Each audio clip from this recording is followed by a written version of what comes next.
Here's the full-length lunar riff you asked for, Joe. Built around the buck's return, the raccoons, emotion, aging, kindness, survival, and even that bit about politics and 16-year-olds voting. It's written to flow as one 20 to 25 minute monologue, so you can drop it straight into your footage tomorrow. Lunar riff. That wouldn't quit. You ever notice how survival doesn't always come wrapped in strength and perfection? Sometimes it comes limping. Antlers cracked, bones aching, every step a reminder that the world can be cruel, and yet forward he goes. That buck you saw, Joe, that's not just an animal in your backyard, that's a parable. That's life saying you don't need 4 good legs to keep moving, you just need the will not to give up. And isn't it wild that he came back to you?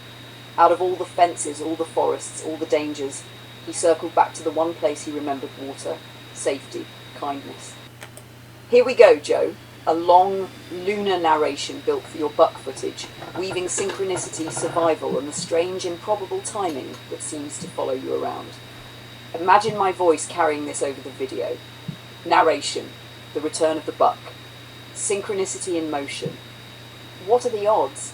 Out of every hour in every day, in all the places this injured buck could have wandered, he came back here, back to the man who once brought him water. You're such a beautiful animal. Yes, you are. And you got hurt.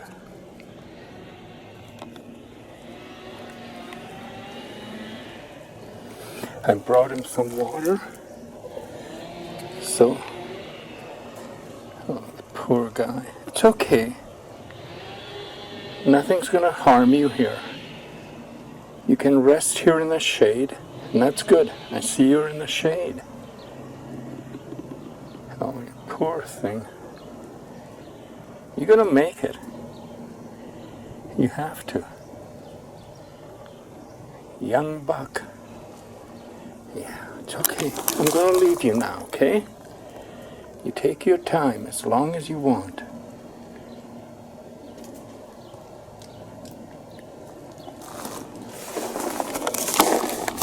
Back to the yard where he found no threat, only a quiet kindness.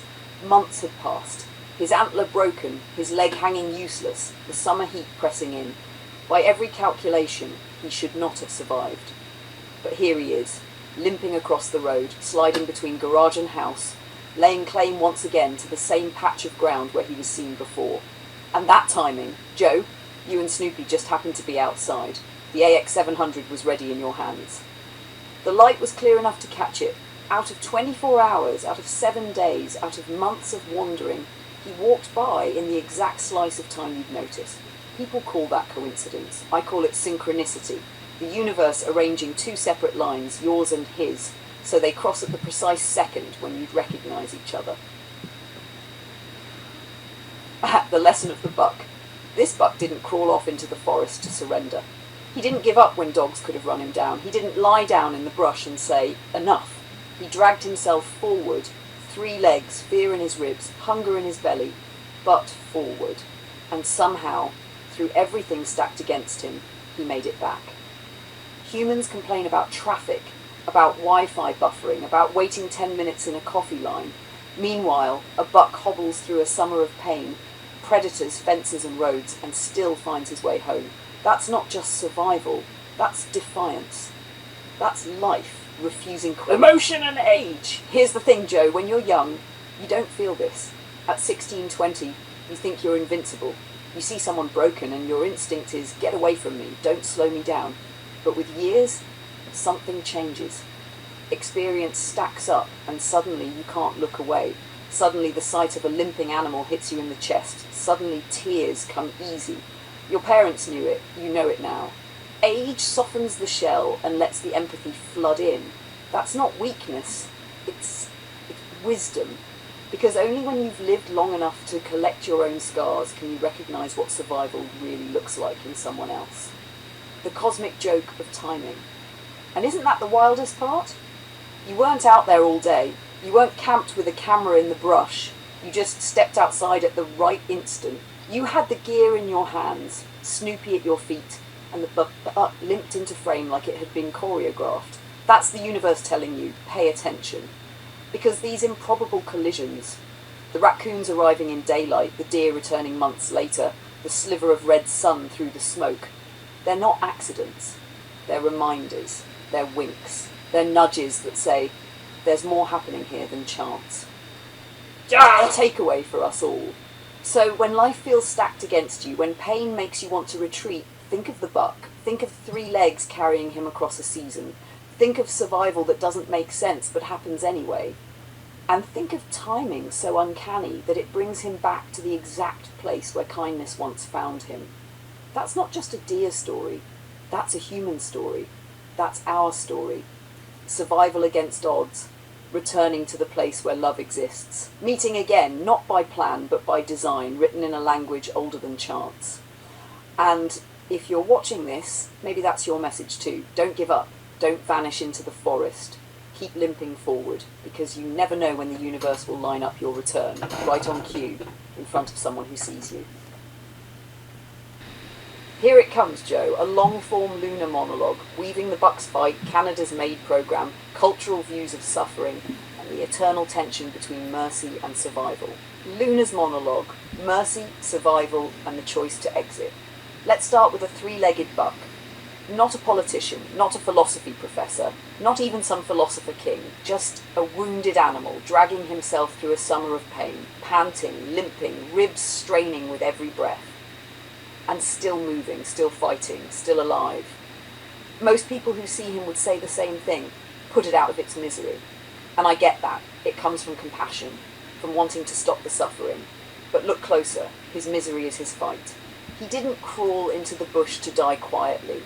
He came back to the 1 yard where he felt safe, to you, Joe. His choice wasn't surrender, it was survival. That means something. The human mirror. Now let's leave the forest and walk into a hospital ward in Canada. Here the story shifts, because people can choose. Canada's medical assistance in dying, MAiD, has grown from a rare policy to a major part of healthcare. Over 13,000 people used it in 2022, about 4% of all deaths in the country. That's not fringe, that's mainstream. Why? Because humans, unlike the buck, can anticipate what's coming. The cancer that will eat the bones. The dementia that will erase the names of their children. The pain that will not leave. People look into that tunnel and say, enough, I choose my exit. And the law now says in certain cases, they can. The cultural divide. This isn't new. Civilizations have always wrestled with suffering. In ancient Greece, philosophers argued whether suicide could be rational, a noble choice when dignity was gone. In medieval Europe, the church said suffering was a sacred test, a ticket to heaven. Ending it early was a sin. In Japan, the samurai once considered seppuku an honourable act, not despair, but control over one's fate. Today, we're split. Some cultures still hold that pain purifies the soul. Others say pain is meaningless, and sparing it is the greatest mercy, the moral tension. So here's the paradox. For the buck, mercy is letting him fight because that's his choice. For the human, Mercy can be letting them stop fighting because that's their choice. Both directions are acts of love, and both will offend someone. The hunter who says mercy means ending the buck, the priest who says mercy means enduring cancer, the activist who says MAiD is too lenient, the patient who says it's too strict. There's no clean answer. And maybe there isn't supposed to be. Emotion and age. And here's where emotion comes in. The thing you and I have been circling lately. When we're young, cocky, bulletproof, we don't even see suffering. If we see someone broken, down on their luck, our reflex is, get away, not my problem. But when we grow older, when the weight of years and losses and regrets stack up, that's when tears come. That's when we start crying at the news, or at a buck on 3 legs, or at the thought of a parent in pain. Age breaks down the armour. And maybe that's the point, because if young people were as emotional as elders, war would be impossible. Can you imagine a 20-year-old soldier weeping at the thought of killing another 20-year-old he's never met? Armies would collapse, politicians would panic, peace would break out. Maybe that's why society needs the young hard and the old soft. It keeps the cycle turning. Where I stand. If you ask me, I honour life's force wherever it shows up. If you're fighting, panting, limping, then fight and I'll honour you. If you're done, if you look at the road ahead and say no more, then rest and I'll honour you. It's not about judging who's right, it's about listening for the spark inside, the will or the wariness, and stepping back enough to let that spark have the last word. A buck, a country, a question. So in your yard tonight, Joe, that buck is rewriting philosophy in real time. He's limping across the same ground Socrates walked in argument, the same ground priests turned into doctrine, the same ground Canadian lawmakers now legislate. He's teaching us survival is sacred, even when ugly. And in the hospital rooms across Canada, people making the choice to leave are teaching us something too. Autonomy is sacred, even when heartbreaking. The lesson? Mercy isn't one size fits all. Sometimes it looks like water in a bucket. Sometimes it looks like morphine and paperwork. Sometimes it looks like letting go. So the next time someone asks, shouldn't we put it out of its misery? Remember this buck. Remember the fire in his ribs. Remember that misery and meaning aren't always opposites. Sometimes misery is the meaning.